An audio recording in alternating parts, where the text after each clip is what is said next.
Code 732 0450, on dit à la bise à Singato, Zoni Bongoli Konamisa, Wepi Sika, tu évites papa Lazare Mboulou, Nzoto Ezali Malamu, le papa de moi-même, Tokolikate, Yope Malilio Ezali Libana Bano Babi Maï, Yope Nzoto Ezali Kolongono, papa René Nitou, na papa René Mikobi, Totinde Libinope, ma vimpi. Kasi Konamisa, Toyabi Bongo, Lisusu Po Nabino, kaka po to sala tete to tondisa misa kasi po to luki moto yazali du domaine. Ye azali bongo théologien de formation. To yambaka ye mbaleleki ezali bongo papa Augustin. Lelo kolanda émission oyo to salaki na papa Rupi ye alingi alimbola asembola amanyola mwa makambo mosusu ndeko Rupi alobaki ndakisa likambo etali bongo acte des apôtres oyo ndeko Rupi apesaki lokwa ndakisa te ezalaki na Congo penza ya Félix nakati alors que tango bakomaki Bible Félix Tshisekedi azalaka te ata bakoko na ye tango mosusu pe balaki te kasi ndenge nini ekosalama te Congo ya Félix ekoti na kati ya Bible na acte des apôtres 24 1 à 3 ye alimbolaki yango wana ezalaki ndeko Rupi kasi bo pe bazalaki na ndako balandaki malobe ezala mingi epai ya ndeko Augustin ye nde moto akolimbola biso oyo biso toyokaki po ye pe alandaki ye pe ayokaki toyeba soko toza na nzela to tozotengama po babimboka na biso makambo mingi ebebi pe likolo ya ba kosambela tozosambela na ndenge elokobani te tozo interpréter Bible na ndenge esengeli te moto na moto akotanga Biblia yango na ndenge na ye. Papa Rupi alobi acte des apôtres ezali na kombo ya Félix na kati donc aza déjà moto balakaka uto papa Auguste sembola nano losako mama mimi losako na ba auditeur nyonso tu ya Radio Panique. Merci maman Mimi. Naye pour na comporter correction na makambo papa Rupi alobaki. Il faut que le boye papa Rupi a menti. Il a menti. Bon, Ezaboye, le mot Félix qui est employé dans les actes des apôtres 24 1 à 3 et la kisi kombo ya mutute bao bayi latin bakoyebisa biso Félix na latin et la kisi heureux ezali à l'époque ya baromain ce sont des respects d'usage pour na koloba na mutu omoni pour ba diplomate mususu o bazala ki ba diplomate na ba document oyo ba signaka ba kokoma bosali bakor mais il faut respecter ba droit de l'homme boye. Ce sont des respects d'usage. Le mot Félix na époque wana ne voulait pas dire un prénom de quelqu'un. Je répète, ne voulait pas dire le prénom de quelqu'un. Il n'y a que kolobakaka heureux. Et ezalokola nde tobaka boye malamu. Karibu. Biloko ya ndengo wana. Biso pe tozana yango. Omoni olobi engame. Okotala boye moro. Elombe. Na mutu oti barake. Mais c'est pour dire que ezaba usage il y a respect. Et d'ailleurs soki papa Rupi akei musika kaka na chapitre 24 na verset 25 Paul azongiseli azakobenga ye Tertullus alobi na ye Félix omoni azongiseli ye respect wana na même chapitre bo bakotanga ngana ye na Tob ezate ke totanga traduction écuménique ya Bible ezala ba protestant ezala ba catholique ezala ba presbytérien ezala ba tout surtout donc ngai na se basé na Tob Yépe alobaki likambo to batabuke na Louis II j'ai éparpillé un peu pour l'interprétation ezala bamsusu na latin comme fœtus donc ezali kaka Félix Bokotala ezali kokosa te, ça n'a rien à voir na Félix oyo ya biso ya président bapolimbisa mwa moke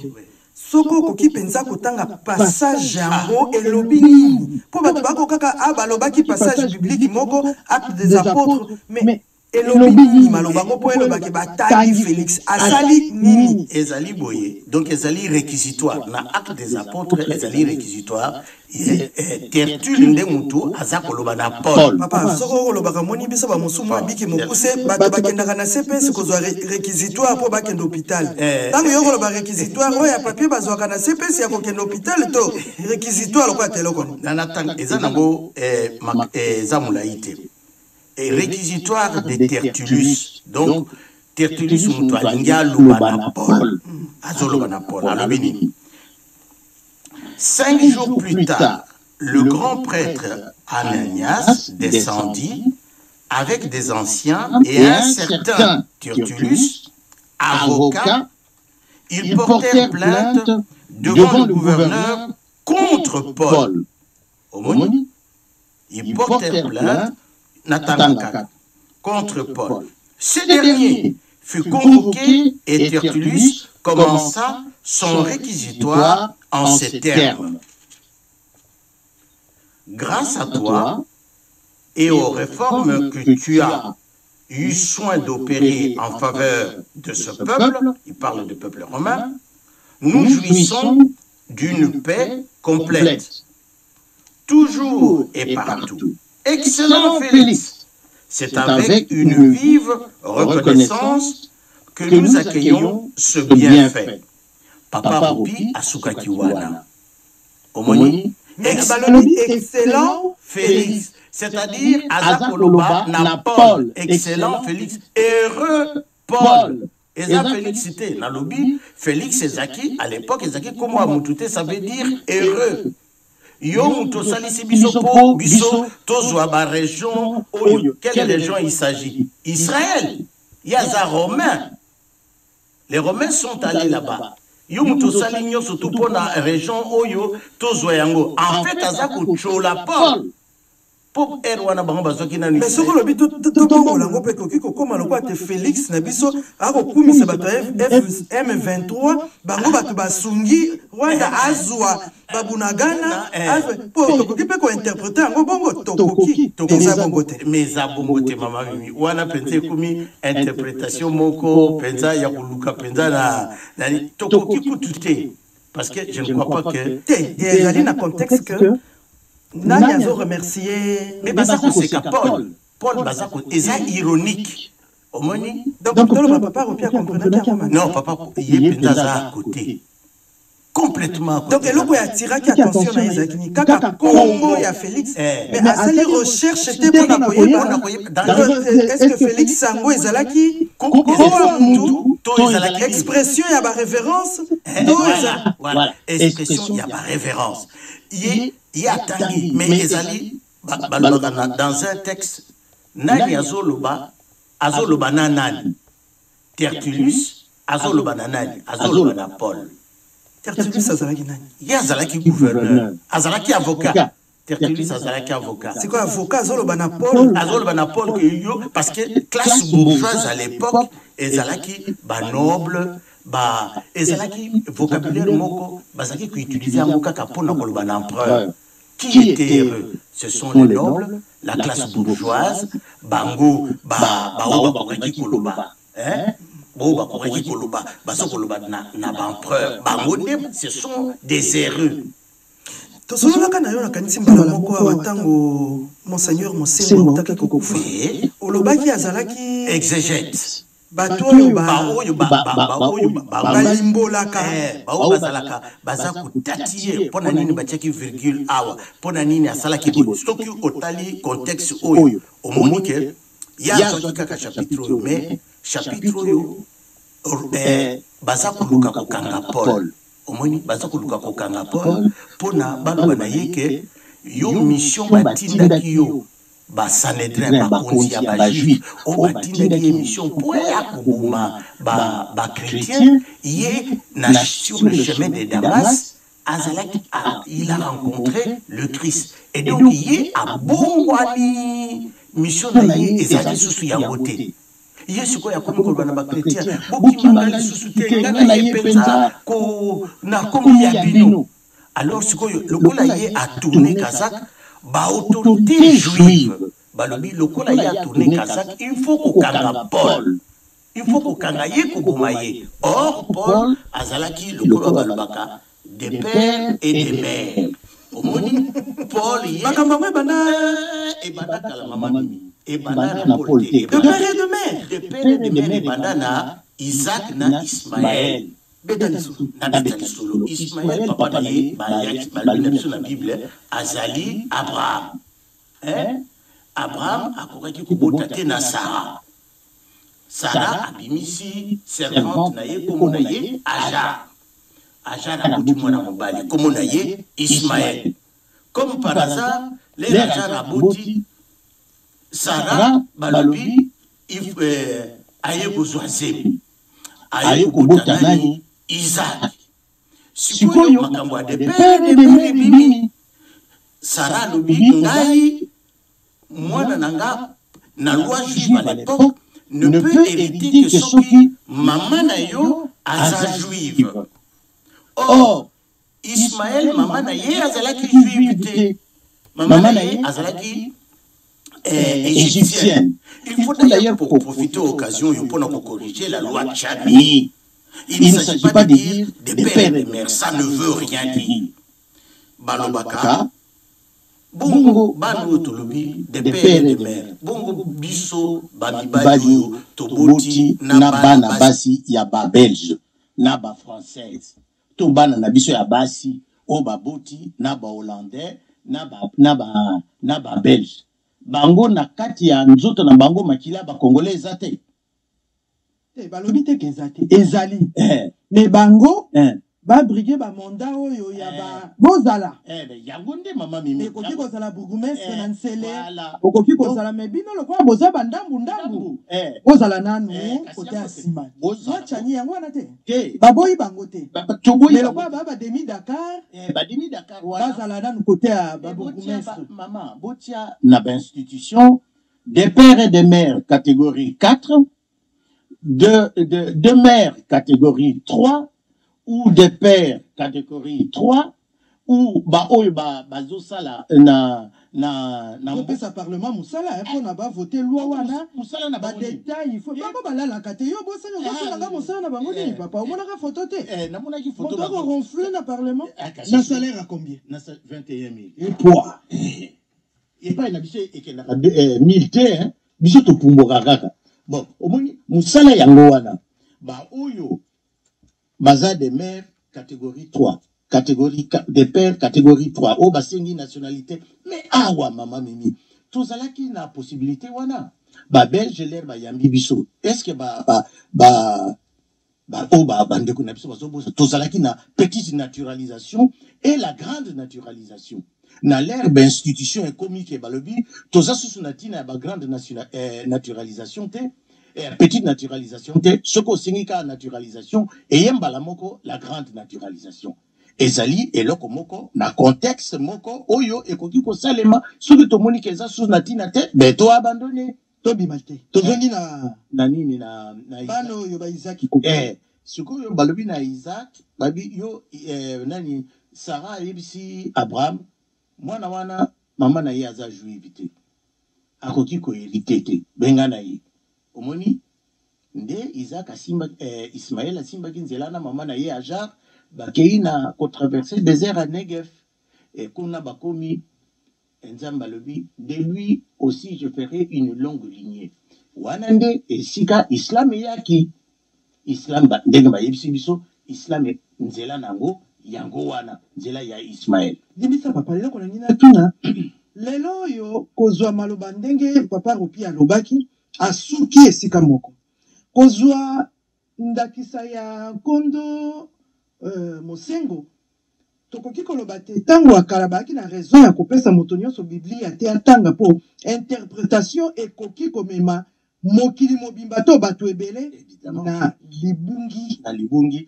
parce que au moins Vatican ekoki kozala bongo to ekoki kozala bongo tout à fait la preuve maman nini Vatican aboyaki kopesa biso ba Bible tozalaki le prêtre lisait la Bible et il tournait le dos au peuple au moins ezalaki mukandaka kaya prêtre yemoko le platangi avec bino bobeti maboko ye akamati mateya ateyi bino Vatican 1 yango wana Vatican 2 eye balobi non il faut beau faire atiki ngai se mwana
il y a Félix na ba texte mususu oyo ezana Bible Louis II o mususu bakomi Félixité bakomi Fœtus F-A-E-T-U-S na oyo nga na ye nango awa Tob est la traduction écuménique de la Bible la plupart batanga kayango bakomi Félix na lobi le mot Félix n'est pas oyo ndenge bakomi Félix à l'époque ezalaki prénom ya mututé ezalaki prénom ya mututé na pes exemple bomoni communauté na biso par exemple eza communauté moko biso to inventaka pe makambo louange ezalaki prénoté ba congolais na ndenge ya kosambela ba komisi louange prénom ya bana na bango ba mususu ba komisi gloire prénom ya bana na bango mais est-ce que soko landi na ba 1950 na 1940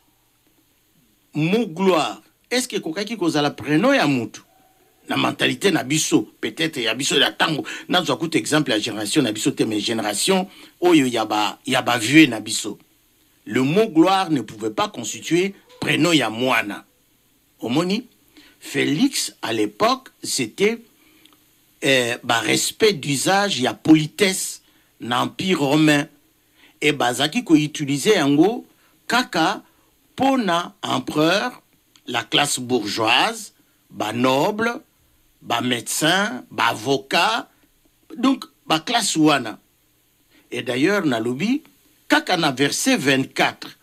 Soki boke na verset 25, boko mona ke Paul leur aza ko répondre na Tertullus, Tertulle en français, Paul a utilisé le même mot Félix. Omoni ndeko na biso ropi asukaki na verset 4. Ngana lobi bokendeti na verset 25 bokomona ezali Paul azongiseli ye politesse yango. Donc ekwaki kozala Paul peut comme naye Félix c'était pour y comme déjà Paul. À propos ya la loi Tchani, ngana lingi wane zangai, ngana lobi bolobate des pères et des mères. Non, il faut koloba des pères ou des mères. Biso sikoyo to fondé d'institution ndenge mama Mimi alobi to lingi ba demi Dakar te, demi Dakar côté père, demi Dakar côté mère, soit ceux qui balingi ba postuler bakosuka par exemple ba commissaire de zone, bakokoma ba député, mais bakokoma ba député bakokoma ba député te wana ezali ba institution oyo biso toko sala. Mais ceux qui tozana ba institution te des pères et des mères bolobi kaka des pères et des mères bongo bana na biso abasi o babotina ba mindele o babotina batu mususu bino bokoki koloba en âme et conscience que na nzoto ya batu wana makilia ya biso ba congolais zate tokozongela yo 02 732 0450 ndekombote nazomi misusu mama Mimi ndeko ayano lingaite na tuniye mo Félix wana bakomaka ngo ndenge nini ndeko alobaki eza na ba Bible mibale na Tob bakomi Félix ya Félix oyo mususu bakomi Fœtus motuna mususu ezali nde ngo bakoma Félix tonto e baso bakoma ngo ndenge nini a epele oyo epele wana oyo Tob alamu te soki mama wana boyaki passe mwana na mususu aza de père mais des mères. Or, la loi Tchani dit des pères et des mères. Voilà. Félix pose à la sous-présidente, soit congolais des pères ou des mères. Mais il va porter correctif des pères et des mères. Voilà. Côté on a appelé à moi Libunga Mouté. Merci. Totondi obotondi amingi 02 732 0450 dana biso ya singa papa omoni esika bakomi Félix okoki elango Félix oyo bakomi awa bakomi FELIX omoni ngai na lobi Félix oyo ezali Tob traduction écuménique de la Bible chapitre 24 ezali dialogue entre Tertulle na latin Tertullus yende azako solola na Paul nalingi na tuna ba Paul ango bazalaki boni ba Paul bayaka ebele to Paul ango kaka moko Paul oyo kaka papa Paul Paul yaka to bongisa wana ozoke nusuko timo na libulu mama Mimi ezali Paul de Tarse oyo le Syrien oyo sur le chemin de Damas au Mususu, Paul Oyo, égyptien, Paul du type romain. Ou anezali débat ya ba spécialiste. Mais Paul Oyo biso tozolo bela wa le Syrien. O tozolo ba du type romain parce que yende mutazala ki na nationalité romaine. Yende mutazala ki mvunja ko. Yende mutazala de nationalité romaine. Azalaki juif et en même temps azalaki romain. De père et de mère. 02 732 0450 Nziana biso ya singa ndekombote ndeko tia telefone malamu po toyoka yo pe malamu ndana nika na ba tuna kaka ndetana na pona kitambaza oloba ndenge nini coïncidence aloba pe coïncidence ezali ya préfixe ya Congo eza 243 ndenge tombé pe kaka na 243 na combat et puis naloba susu eza ba parole prophétique eza te ke tangwa ba eza ba parole prophétique eza ba kambisa e osala e sala e lobama po e si sala pe osala era sens wana ya mibale papa Simon Kimbangu aloba ni dans le temps ya bongsa mbongo ba critère wa pesaka a comparer ngona maloba papa ki Zolanda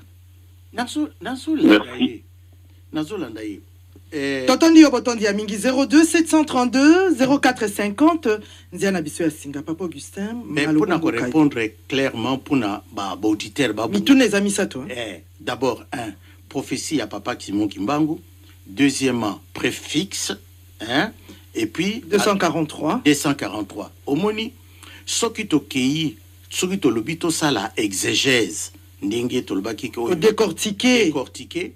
Maloba ya Biblia. Yango wanande exégèse. Exégèse. Il faut qu'on tala. Ezali, nga narokende, nalobi, ezali dans les actes des apôtres. Quel est le rôle des actes des apôtres? Qui a écrit les actes des apôtres? Dans quel contexte ont été écrits les actes des apôtres? Et puis, basaki kotanga ba actes des apôtres na période nini. Limbola tata. Les actes des apôtres sont divisés en 3 parties. Il y a des récits des missions. Au batinda ka bokende boye bapôtre bokende boye, on s'inspire de la parole de Matthieu. OK, allez bokende mi balé bokende. Mususu ezali kaka na cadre ya procès. Omoni lokola o tozo kotanga Tertulle na Paul. Bango baye autorité à Sanhédrin ba yokani de telle manière que Paul n'a pas exécuté la mission qu'on lui a donnée. Il faut basa là-bas kangaye pona akende boloko. Paul, jouant de sa nationalité romaine, abandi kosolola na avocat wana na Tertulle procédure procès d'usage. Et d'ailleurs ce que bokeiti nasuka bokomona, le procès a été retardé. Condamné Paul te balobi bon Tertulle a lobi bon nga na kei mutu mususu akoya. Donc Paul a échappé à la condamnation. Wana ezali récit, il y a procès. Donc, les récits des missions, le récit de procès, na récit, il y a discours. Mais qui a écrit? Tous les spécialistes, il y a théologie, les actes des apôtres, c'est Paul qui est derrière. Paul Mutakoma Kiango. Yango Muni. Donc, pour la question, le Bakiwana, Paul Ango Baza combien? Donc, nous pouvons supposer que c'est le Paul le Romain. Yeka kande mutaza na page parce que yé azalaki à la fois romain et à la fois juif. 243. Likamba 243. Okoki lelo na koki kolobake soki yé a monique parce que ezali 243 préfixes.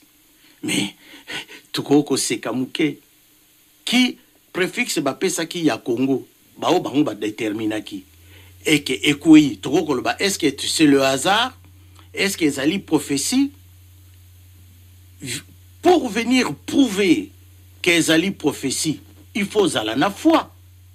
Ba o baza na foi te, yo ko faire avaler bango prophétie ndengeni. Soki nga na lobi eza 2. Bon, nazo raisonnement ya ba sophiste. Qu'est-ce qui dit que ça c'est 2? Soki yo lobi nanga que eza 2000. Nga na lobi que eza 2.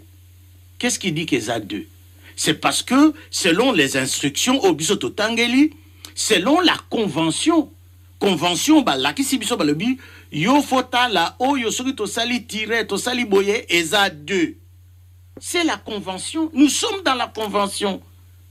Donc, mutumoko takoki kolbake, o likamunazo loba ya 2, ezali 2. Likamunazo loba ya 3, ezali 3. C'est parce que dans la convention, nous devons lire la même chose pour na ordre ezala, organisation ezala. C'est comme la lettre A, l'alphabet. Ngana lobi A, yo lobi keza A, teza I. Pouvenga keza A, T, et auto eza O. Tu vas faire comment? Comment est-ce que tu vas prouver? Nga nakoki ko discuter te, nakoki ko discuter pour na prophétie, il faut nazala na bondimi. Soko tangi kumba Simo Kimbango. Encore que nazala nandi ma papa Simon Kimbango. So nga nazana nga te. Moi je ne vois que la réalité politique. Ndenge ba fait. Je ne crois qu'au fait. Nazo mona ba fait. Ba pesibino pouvoir bo salinini. O to bongisi nzela to salibo. Voilà ce que moi je crois. Oh balobaki wana ngapuna nazate nakanisi to solo ki yango mbala eleki balobi peuple moko te na mokili atambusaka mboka na ye à part les États-Unis ba juraka sur la Bible mais mutu moko atangaka asalaka te ke prophétie o biso balobi to zo bebisa tant musu tozo comprendre te tozana tort tozana raison. Mais maman on de quoi tunya wa 243 eza hasard te Félix akoti na kati wana eza hasard te papa ki Simon Kimbangu alobaki moto akoyangela eko eza hasard te papa nyonso wana peza kaka hasard balobake pona koloba bien beaucoup de hasard tue le hasard hein beaucoup de hasard tue le hasard mais papa Simon Kimbangu soki a annoncé makambo Félix. Bon, makambo nini ya malonga pendant les 4 ans Félix a sali tout moni ke mboka na biso ebimi na mbombo. Ndenge auti kogangela mwana mwasi ya rwandaise ayaki na Davos wana po déstabiliser mokonzi ya mboka. Omondenge mokonzi ya telemi azongiseli bino nde moto bozolinga bocha chimvundu na kati ya mboka nde ozolo bao ba congolais. Wana eza likambo peto ko tanga teke ya malamu na 4 ans sali ya telemi alobi lokwa mobaliti. Wana bino bo sepeli. To sepeli ko? Yoka liboso. Ngana sepeli atamukete. Mutu agangeli rwandaise wana kogangela ya komatisa mongongo te me alakisi ete ozamwa koloba ke Rwanda mutezali problème mokili mobimba bayebi il n'a rien dit de spécial mokili mobimba bayebi ke Rwanda mutu azana azali mwana bitinda ya bato bavandaki na Davos bato bavandi na ye mwana na bango mitida ezanani ezaye eza Rwanda eloko ya lingaki koloba liboso wana ezali ngai mwana mwasi devrait reformuler sa question pour question wana na kati ya question wana impolitesse ezaki na kati po balingi baya kopesa yo ba soutenir yo po yo kokoka te omoni na kati ya question, la question était mal posée et elle était très impolie. Il fallait d'abord la remettre à sa place et ensuite répondre. Na réponse naye tant que zoloba. Réponse naye zani. Réponse naye omoni debi ya mandat naye. Debi ya mandat naye oyo ndenga kendeki kokende na batu oya lobi ngana lingi la paix. Na sala na bino boy yango nde a répétaki mais batu wana ce sont des crèves-faim baza batu nzala ye mutu ako consolider mboka na ye asali ke muta mobulu ekota te na mboka na ye simande batu wana comme ce sont des crèves-faim ils sont obligés ya koya vers ye pona koloba me yosoko kangi boye me ngana kolia ndenge nini et c'est en ce moment là que ye asali makasi asali grodo na ye yoko kende epa batwa nzala olobi bino bosalanga boyete mais bango bako souhaiter nini bako souhaiter okoya nzoku soka kui mutu na mutaye na mwambeli na ye akati kiteni yango la preuve bakati kiteni 300 km base bakota kina nini na kati ya Congo basala kibo omoni debi ya mandat na ye c'est ce qu'il dit à Davos. Pouvoir soko zangi légitimité ya peuple o keniko coopérer kaka kop o keniko sala ba makambo o basala kate.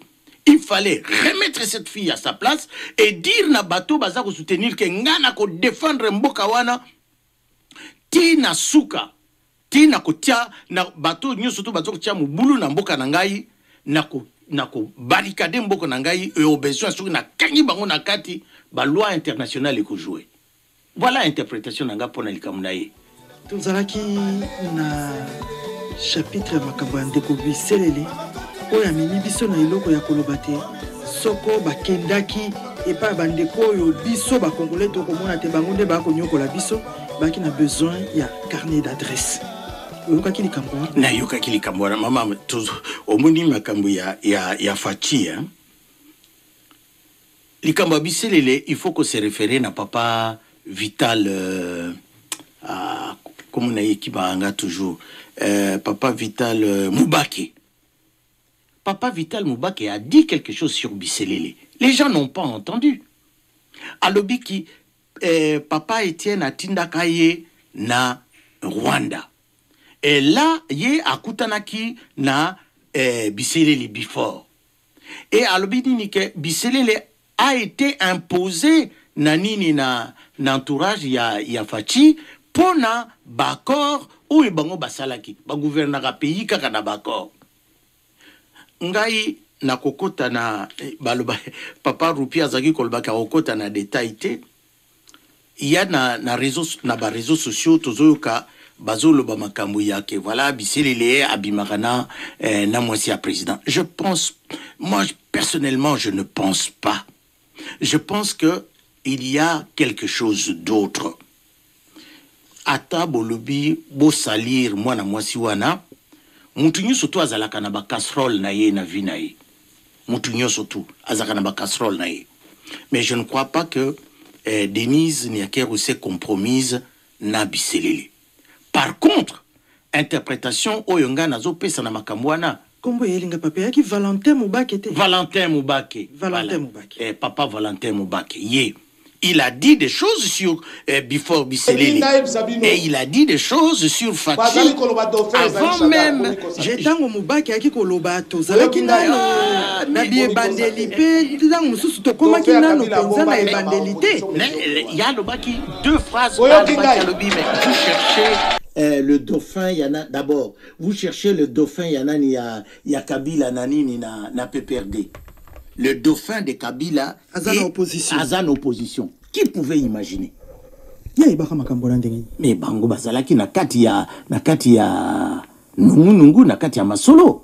Na yoka kitango zolo ba makambo ya mwana mwasi ya Rwandezo ya amanke mokonzi na biso botosi po aza mokonzi na biso to linga te soko tango babi bako tanga bakonzi ya bamboka ya RDC kombo na ye Fachi be oboya te kasi motuna nanga ezali papa biloko oyo mosusu ezanga katango mosusu bana kisasa balobaka charisme yaka mokonzi ya mboka azali obligé azala militaire to civil pe akoki kokoma militaire. Est-ce que mokonzi po azana na ba situation loko ya bamboka na biso oyo tozana ba guerre oyo tozana ba problème à ba frontière?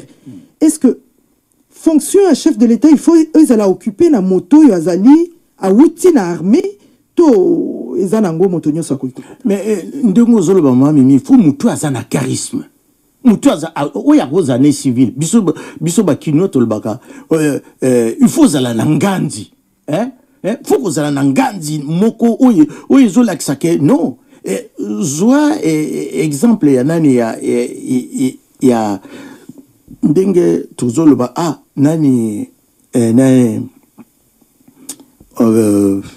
nani oyo tuzana na charisme papa nani Fachi à répondre te fallait répondre na journaliste wana avec a fait beaucoup d'autorité asali yangote ponanga asali yangote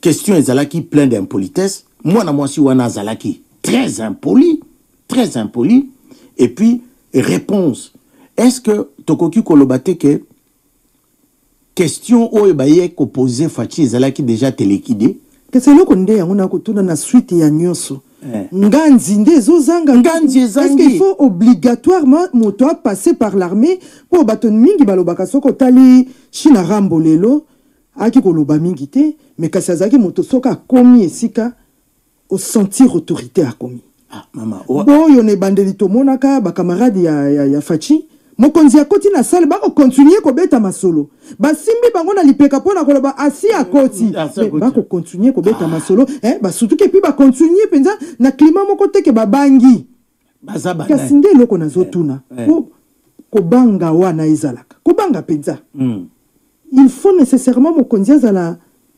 motasali armée te omoni mama charisme soko nde baloba charisme ozana ngoto ou basomba kangote fabrica kangote ezali omoni ou ozana respect wana ou bien ozana ngote okoko fabriquer charisme te soko zui charisme ya bakonzi mokonzi azokota mais moko balobi il faut zala na charisme mais yo moko pe faut mi pe sa charisme yo moko pe il faut yebaka ke papa wemba moko azaki koloba ndenge na telemi wana bien coiffé, hein, bien rasé, bien parfumé. Mobali a télémi. Hein? Yo soki o télémi. Ozo télémaka ba monika position yo télémi ba bia. Bango moko ba bisa na bisa balu ba nini. Wana télémi ya chanana. Hein? Et donc il faut kozala na charisme ya komema mboka. Il faut kozala na charisme. Si kozala na charisme te, ozana ngote. Qu'est-ce que tu veux faire? Lelo tokomi bato ya Lolombo. To benga ba Zimbabweo, to benga ba Angoleo, to benga ni tozo benga ka bato ba ya kotia ka biso maboko. Mutuna nanga ezali. Tango bato wana bazoya. Dans l'entretemps, est-ce que formation moko ezo salama na armée na biso po tango bango bakokende biso to tikala ko assumer et assurer armée sécurité na mboka na biso. Toto zaka kasoko to bengi ba oyo to moni ko pango esimbite to soutina nu bango, to zwina nu ba Tanzanie bango ba ye ba yambani na boyo ba kutaki wana, to zwina. Est-ce que formation moko ezo pesa ma dans l'entretemps pour qu'à l'avenir tous à la lisusu na besoin ya ba voisin te ba ya ko chola biso lokola mwana oyo hein a poser question na d'avant c'est pas président bazo linga ba salisa yo do lokola yo muto akwasi yo muto akwana na lokote biso tozo ya poto sunga yo to kozalaka kaka bato ba ko sunga kato. Est-ce que aux an information moko soko formation ezo pesa ma dans l'entretemps na armée na biso poto assurer to assumer mboka na biso sans ba voisin. Mama mimi omoni mboka lokola wana munene lokola ya Congo bokoki kotia motema na mutu te. La cause congolaise c'est une cause orpheline. Soki bo simbi mboka na bino te eza lokola nzoku boko kwea na mabele batu bakoya ko kata kata misuni mutu moka ko défendre bino azate. Ça il faut kotia ngonda mutu. Alors ke biso to simba mboka na biso na maboko mais toza mokonzi il faut azala. Il faut ce qui a militaire ngana ko boya te mais pas na biso ba militaire bazaka soute. Ba militaire bazalaka ba militaire batiaka o bakoki ko bomber torse civil azo sala musala malamu te ngai soda na ko interpeller bazalaka soute pas wapi. Okoyoka kaka ba généraux o capitaine ba grade wane le kaka na brouette. Soko tioti loboko soko bimisi bo général yoza général soko bimisi capitaine yoza capitaine soko bimisi kaboy soko za caporal yoza caporal biso ngai personnellement ba soda pa na biso na mona ka bango lisusu te. Formation pe ezalité formation wapi formation ba soda na Gabon to yoki ke ba militaire basali coup d'état suite à nini makamezo kene malamu te na mboka na biso yoki ata solo ye loko moko na mboka na biso ezali loko tozo encourager te kasi tozali na posa kimia tango kimia kokota na mboka esengeli na biso koyeba ndenge ni akotala na miso pe ko solola ndeko mbote mama ministre encore je vais la bon ngana moni je m'excuse de le dire mais j'étais un faux débat sur notre Félix. Pourquoi? Parce que sur une taille la Bible avant on parle de Félix dans l'acte 23, acte 20, même dans l'acte 25. On parle plutôt d'un gouverneur qui s'appelait Félix. Alors, Moutaliboso a attribué Félix na président Félix Chilombo. Ouais, le loi le dit que Félix est allé titre honorifique. Mais moi, je crois qu'on parlait bien d'un Félix qui était gouverneur, donc c'était vraiment un homme. Alors, qu'on rapprochant aussi, na Félix, c'est qu'il dit, c'est pas aléatoire parce que qui dit que depuis ce temps-là, il y avait que Félix, on attendait que Félix Tshisekedi, alors que Bible commence plus de 2000 ans avant, il y a plus de 2000 ans, qu'on attendait que Félix aille le lot de 2018 pour la prophétie s'accomplir à Félix Siko. Il y a eu d'autres Félix, il y a même eu le président Félix. En Côte d'Ivoire, on avait connu Félix Houphouët-Boigny, qui ne dit pas que c'était pas Félix Houphouët-Boigny. Donc ça, c'est pas une simple coïncidence. Alors, ça, c'est un faux débat sur le nom de Félix. Donc, il y a UDPS, ils veulent toujours chercher des petits points pour que Félix, la bêtise n'est à Sali, avec le gouvernement Mbokate, toujours que ça, côté, comment dirais-je, côté la haine spirituelle, alors que ce n'est pas ça. Il faut tous on a compris ce qui est concret, c'est que Félix, il y a beaucoup de vues dans le régime, même si d'autres ont vu. Alors je ne crois pas qu'il y avait eu une prophétie Sali qui yende président qu'on attendait tout le monde, que tout le monde attendait. Ça fait 4 ans, il n'y a rien du tout. Que ça soit prophétie à Timon, tout ça, moi je ne crois pas ça. Donc c'est vraiment un faux débat sur le nom de Félix. Merci beaucoup. Papa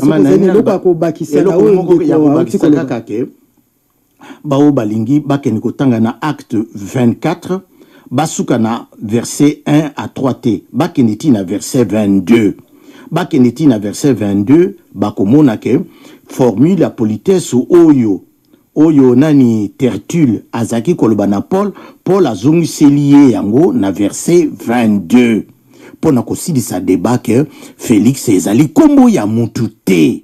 Na lobi yango bien. Félix ezali kombo ya mutu te. Félix na latin elakisi heureux. Ezali lokola biso à l'époque gloire ezalaki kombo ya mutu te. To komisi gloire kombo ya bato. Louange to komisi yango kombo ya bana to komi kopesa ba kombo ya bana. Ezalaki ba usage ya respect ya politesse à l'époque il y a Ndekwalobia wa izape premier Félix na mabele to akomi Félix ange patassier zalaki nani patassier zalaki patassier na au Félix au fait donc ba Félix wana bango bazalaki na message prophétique tina bamboka na bango c'est le seul Félix donc Félix yo ba pesa ki message prophétique na Bible kaka ye ya biso nga nazo tuna ndesiko ezande o ya biso bongo ba Félix o mususu ba ya bango au fouet aza au fouet Boani comment n'a pas Félix Félix o wana Bible ezalaki Félix ya Congo n'importe quoi maman Mimi kasi ndenge to yoka ki Ndekwalobaki totika maman Mimi mboka wana eza mboka teke boya kolba voilà prophétie ya kingani tel boye oui na lobby prophétie ezali na cadre ya foi ndekolimbisa nano siko na tuni ba mboka lokwa tozwa na Asie baza ba chrétienté non siko bango ba fonctionnaka ndenge ni lokwa bango ba yebi Yesu te donc nzambe alingaka bango te ba prophétie epa na bango eza nani or soko to lobi total la plupart ya ba pays asiatiques baza na grande évolution par rapport na biso siko bango bazora ba prophétie wapi ba fonctionnaka ndenge ni sans le christianisme soko koyiko ya nolangai mama omoni ngai ndeko ya oya awuti koloba awa na koloba boye omoni na koloba ka na lisese mutu moko aza musulman abeli mutu moko aza chrétien abeli mutu moko azali bouddhiste abeli bango nyonso tu baza kosambela po babika bakosambela nzambe ni mutu na nzambe na ye normalement oya chrétien asambeli na bo chrétien oya ya Bouddha na Bouddha ya hala na hala bon sikoyo nga nazoloba o wana ezali foi pona kosambela il faut ndima na kozala guéri nzambe tela kosalisa ngai na makambo etali mboka y a pas de nzambe na non ezali ba fait je parle de fait mama Mimi osalaki nini lelo ngai na batu na ngai tokeneki kolona bilanga kuna ya ba pomme de terre ya manyoko toyaki ba feuille ya manyoko to tiwana batu balie manyoko yango yo toti na mai batu concret les faits mais siko na lingina tuna quel est le lien na likambo ya Bible balobaki Félix oya kozala moko donc elaki siko yote soko to lobi to landa selon interprétation de Koropi to koki ko boya ndeko Félix te po ye azali motinda oyo ezalaki message moko spirituel ndenge na œil spirituel elonga ye moko ndenge ezali na Bible donc ata siko to longola likambo ba mandat donc akei na eti mokolo yo prophétie oyo ko ya elobite ya longwalo siko tina ba élection ezani bon siko yo eloko nini yango malonga oyo ye amemeli biso c'est ça le fait beaucoup mais bino nde bozo comprendre ete eza likambo prophétique eza l'œil spirituel soko bokomi wana te boko tika la pe ko comprendre message ya ndeko lopite maman ko Bible elobi kuna 243 yo lobi ko yoko zala hasard ba oyo batanga ka ba makambo ba chiffre ba ko yoko ba pe ke za 243 te miso na yo et moni 243 eza 243 te 243 ezali 6 eza 9 ndengeni 243 eza combien 2 4 3 c'est combien quel est le chiffre qui est dans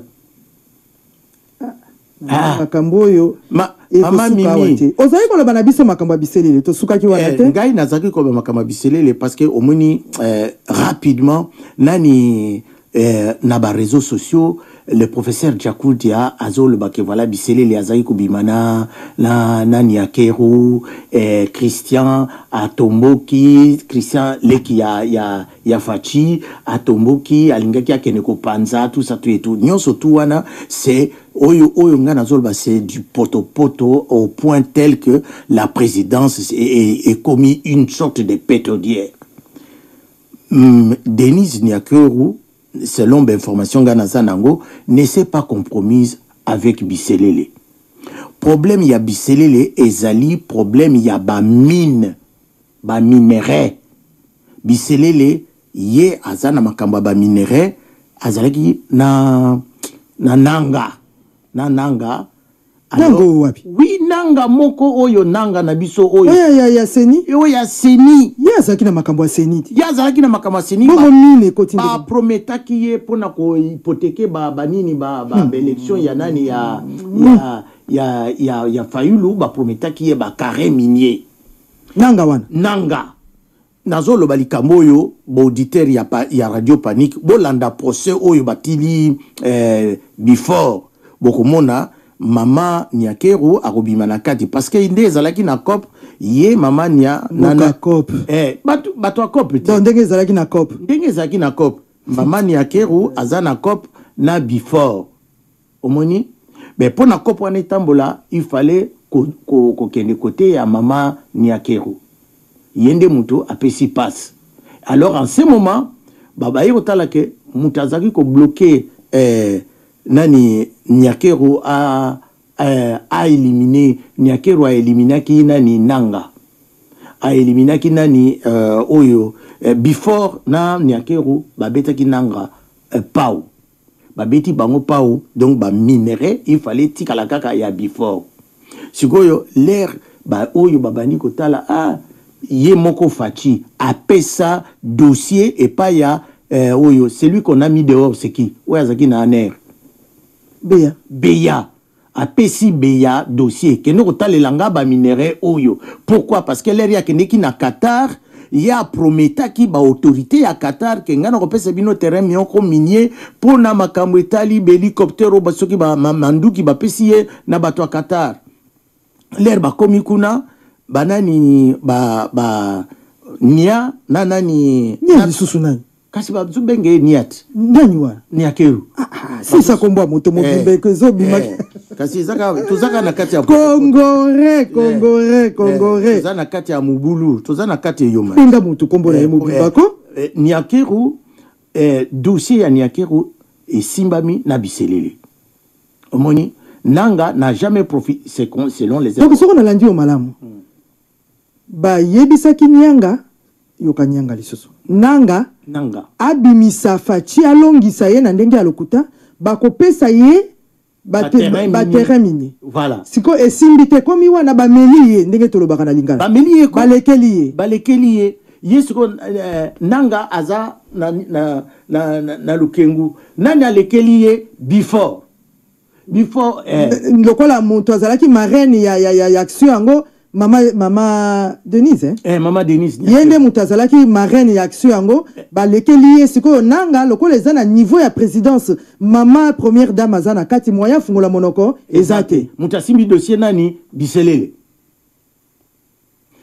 or terrain wana ba prometaki terrain wana nanga ba prometaki nanga wana terrain wana Fachi a promis na nani na batu ya Qatar donc même terrain na batu ya Qatar na nanga il fallait pas soit quand même batali nanga zo pesete batiki nani oyo batu Qatar siko nde ba bénéficier na terrain ngo ou pas batu Qatar ba bénéficier na terrain te siko ba zongeli Fachi balobi me ba zongeli Fachi balobi me siko makamba terrain ngo esuki ndenge nini ba ya boye Fachi a pesi dossier pas ya Beya albi beya talana no dossier na prometa ki bato a Qatar nde esuki ndenge nini bakei François beya moni albi non na kata dossier yo tala mwasi no yaza na kati nanga za na kati voilà pourquoi dossier yo ezobela ezobimate mutazo freiner mutabimi abebisi dossier a Qatar ezanani ezabiselele omoni alors l'air sikoye makambo yebimi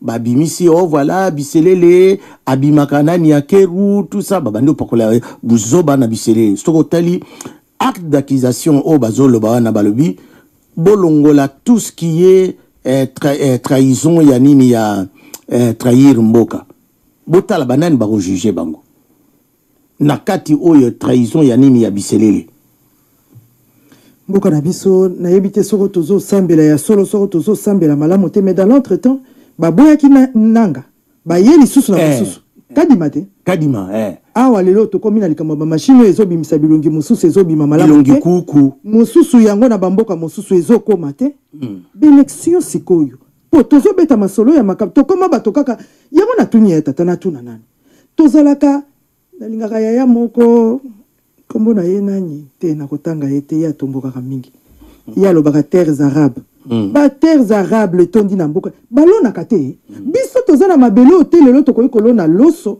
tokoyi kolona masangu tokoma kaka masolo ya ba minere bongo mabele oyo koki kobimisa loso tomato oyo pilipili oyo eloko nini ekoyi koza mabele wana ya kate na Congo mais babenga kango ndenge nini bato ba détourna bilongi na bango kaka na ba minere mais soki moto alobi lelo azwa bectar na bectar atie café atie loso atie onyosa koyi kotu ebimaka na mabele moto na koyi kosala mbongo te mama likambo lobi za solo mais garçon ya leka kawa kaka na émission oyo awa na radio panique alobi na sali batuke ya pona bambisi uzoye balisusu po bamususu balobi ke eloko eza suste na mboka ekufa siko naza komitu na élection oyo ezoya boko poser candidature pona boke nkusala susu nini mboka ekufa kasi pona kobongisa mboka te pona kobongisa mboka be élection pona kobongisa mboka ese ekufa obongisa ndenge nini mboka ekufa te wana po bino bokangaka bango miyibi o bango babi to koyiba nini eloko koyiba ezalaka nango susu te po mboka ngo esi ekufa yango bazosenga siko bazonga po basekuisa mboka ngo très bien namoni na ba élection mama ou bien ba congolais ba s'enrôler en masse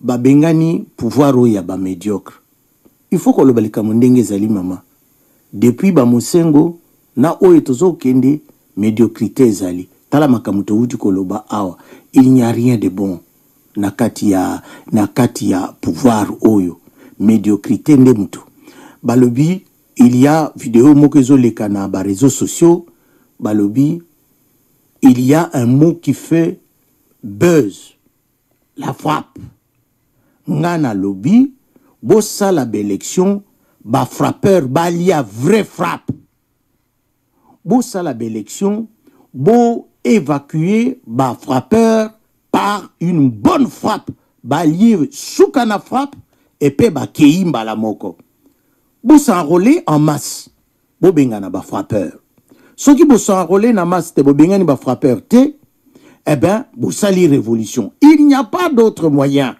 nous ceux qui tolobi kingani tela ye élection zobanda eh ben tokotuna ba cahier de charge ya bato oyo balingi ko bongisa mboka bino bolingi ko sala bolingi ko bongisa mboka boko sala nini na 4 années na balele kitango na yambaka ndeko bolojwa alobaka eloko moko esengeli na biso koyeba soko ndenge loi électorale ezali ndenge esengaka mibeko etali bongo maponami moto yo akebino basu soko boboyi ko kende komi la kisapuna po bapona bino soko Félix akei ye moko lelo ye moko sikoyo na modelo bato ba ko loba te organisation yango ezali malamu te ndenge nini toko ndima te moto moko na okaki na ba réseaux sociaux ndenge lobi balobi na Afrique nano président moko asalisa élection te po a gagner se moninga donc ye moko aza déjà les prix maman il fait te koko yebi le prix soko moto aza déjà les prix donc bozo kende déjà perdant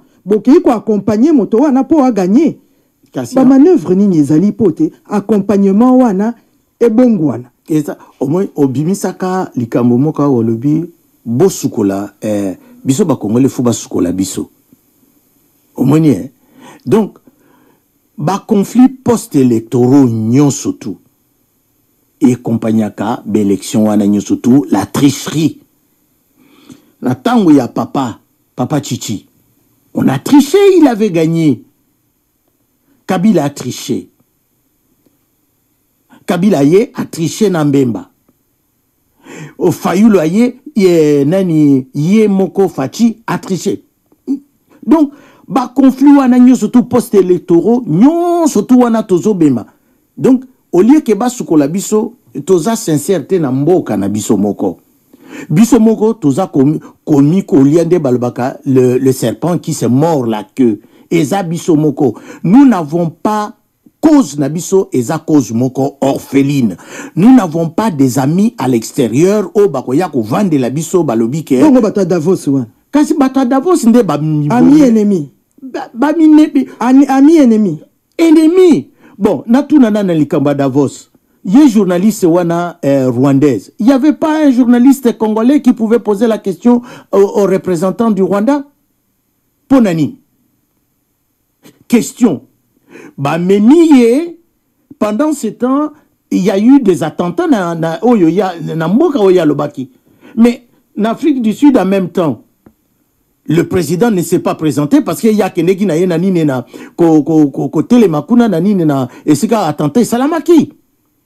Yé ayaki na Davos. Pour ba yebisi que journaliste moko a posé aux questions, réponse na yo ekozalabo. Je me demande même conseiller la communication ya président. Je ne sais plus rien dire na makambo ya Fachi. Pétodière eza na présidence. Ba conseiller ba Tondi Bebo musala bazo sala président zoka. Le président est ridicule. Bino bozo sepela ngana zo sepela te. Ba podi kaka ya ko poser ye question. Réponse na ye. Yo kanisi soki ya lobaki ke bao ba vandi na ngai yawa ba msusu baza ko soutenir Rwanda. Lelo toyoki pas lelo ba yokaki on a donné au Rwanda 20 millions d'euros pour nanini. 20 millions d'euros ya bapesi na Rwanda pour na kosala nini. Maman Nicole Bomele a lobaki likambwango azali bongo député na biso wana mboka Belgique a posaki motuna wana boko mona pe e yana wango na kanisi balasima toko yamba. Maman Nicole Bomele a expliqué biso mbongo wana bapesaki e belendenge wana ya motindo nini biso moko to yebi lelo politique et ça ba réseaux sociaux to ko finga ngo to ko lobana biso mais comment pe ko sunga mwa moke lelo makambo mingi eza su ya kubomba te bato bakomi ko bate soko mbongo ebimi boye eza te pe na ba mission eza kuna bato bazo kufa ba ONG eza kuna bazo soutenir ngo lelo ekoma makambo ndenge na ndenge papa na zongeli yopo to komi na suka masolo na biso ba élection na biso eloko nini lisusu ezali po on est tous les lakaka kezo kende mala monter dans l'entretemps bato bazo s'enrôler na ebinde comment quoi longwa ki kutu Kinshasa ke ko s'enrôler tina masimanimba bato bazo s'enrôler donc bato bazali na volonté ya te makambo kende malamu mais po to le laté ezala lisusu tete o mokonzi moko asala kate po na moninga eloko nini bato bakoki ko sala ngai na lingi ba congolais ba s'enrôler na nini en masse batala mutu na mutu oya koya na programme na ye ezala Fachi aye na programme po Fachi akosenga nini mandat akosenga deuxième mandat botu na ye akosala na yango nini cahier de charge na ye eza nini akotravailler na banani to monaka awat na États-Unis awa o nga na ye devant peuple na kotravailler na batu oyo alakisi batu ya kotravailler na bango tomoni déjà awa trio yo moko zaki koloba trio d'Asufa bata trio d'Asufa nani Mukwege Fayulu na matata mpoyo bango wana bapesa biso balakisa biso eloko nini bakosala bongo sikoyo mapononi ezala et puis soki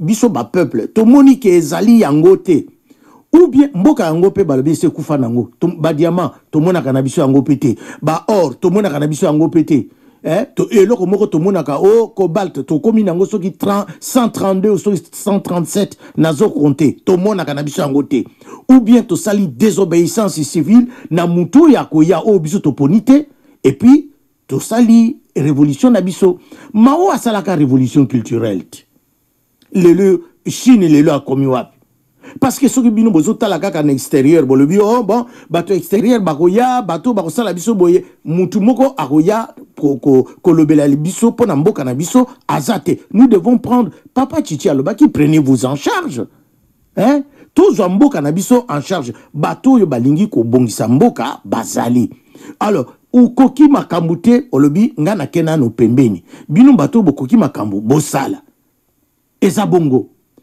c'est ça les élections bokei en masse bolobi ke bato basala ki malamu te allez bokende soki bomoni ke bato baponaki bazali bango te bayeli bino bato mususu eh ben soki kongo ngo ekokufa nango pe ekufi nango pe ti kaka bokile to bengana muto e ba imposer biso voilà idée tokomi na suka ya liso na biso makolo ya lelo bandeko balandaki biso na kanisi to ebite soko tokopesa raison na baoyo bapekisaka te biblia etangama na moto nyonso ndenge tovandi awa na kanisi ngai na bolandi bato ndeko molandi moko apesi version na ye na likambo ya Actes des Apôtres yo papa Rupia lobaki ye moko papa Rupia yaki na version na ye papa toyambi na mesa pe papa Augustin aipesi po donc na ngonga moke tozwi déjà 3 versions bomoni soki ekoki kote ya biso pe mwa moke ngambo wana toyebaka te mboka etambolaka na ndenge ya tete na lalaki na lamuki na zwi prophétie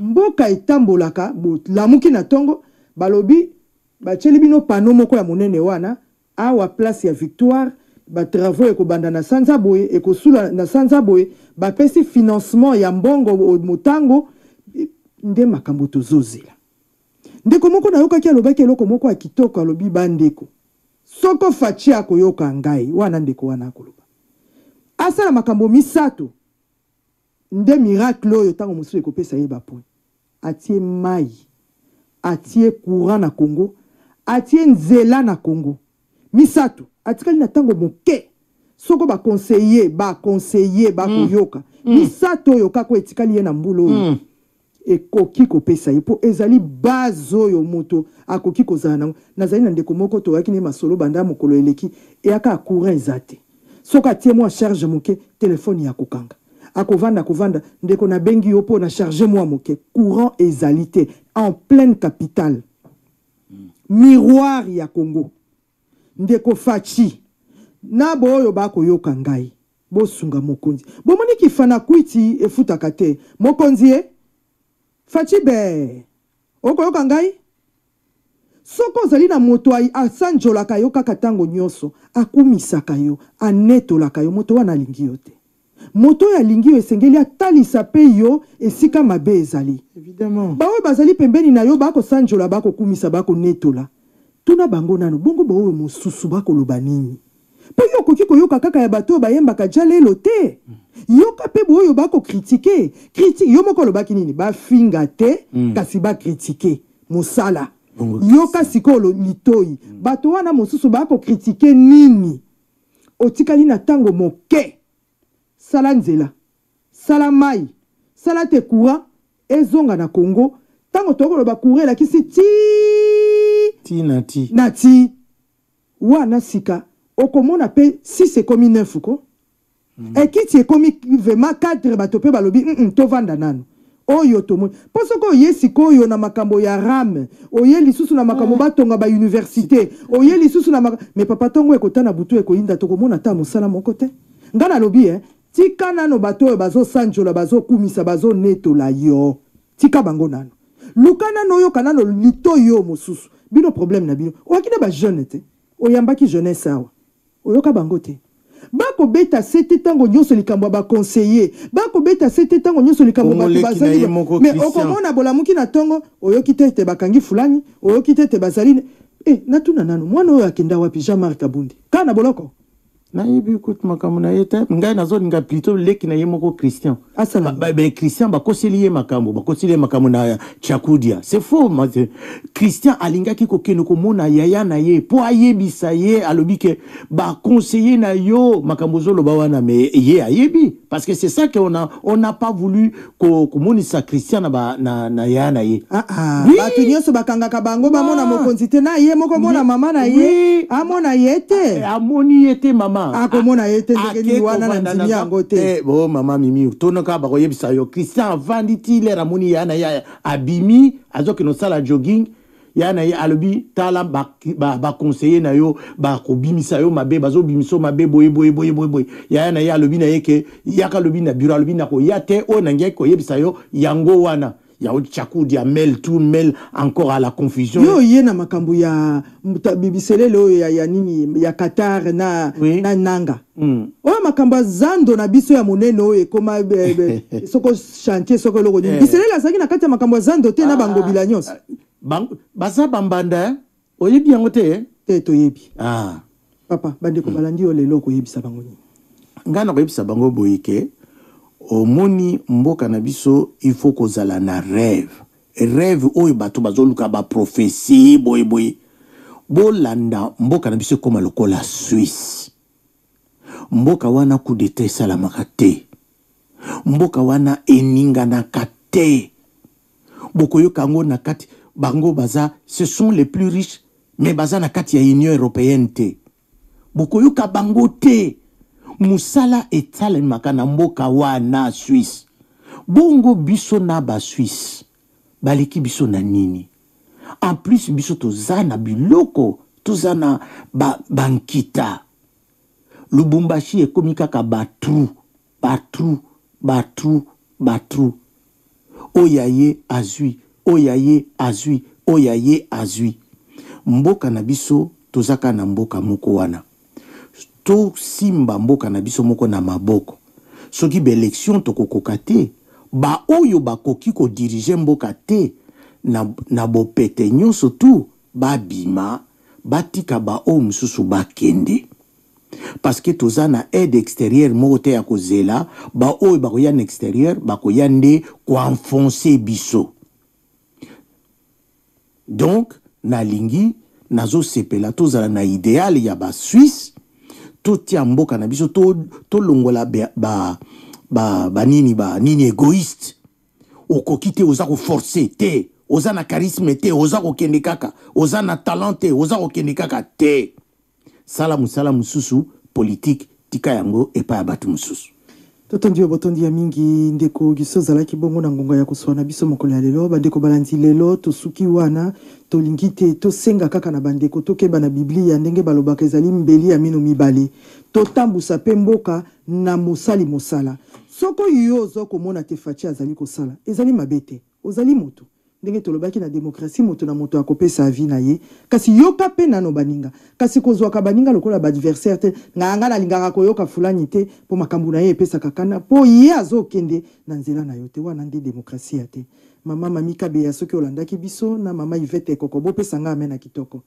papa Didon soki olandaki biso Jise Boko bopesa nga amena kitoko ya Teo Maïla René Nitu René Mikobi Papa Lazare Mboulou de tous les temps. Pesanga mena bien. Le papa de moi-même. Bandeko Boboto. Ndeto mononi. Ligoro akufa kase innocent. Naluka moto milito kabola susi na mawa. Eto ya kolinga nzoka eleki via moto mobimba mobola Boingwe mimilinga mbasi ya ntongo kala nyonso etolingani lelo ayeko pikola bolingo na ye nazalaka na susi ya venir bolingo ebakisi mosusu kovivre miso ezali présence ya kitoko na yo zolo ekoreklame solo ya parfum ya nzoto na yo matoi ekolela riski ya moko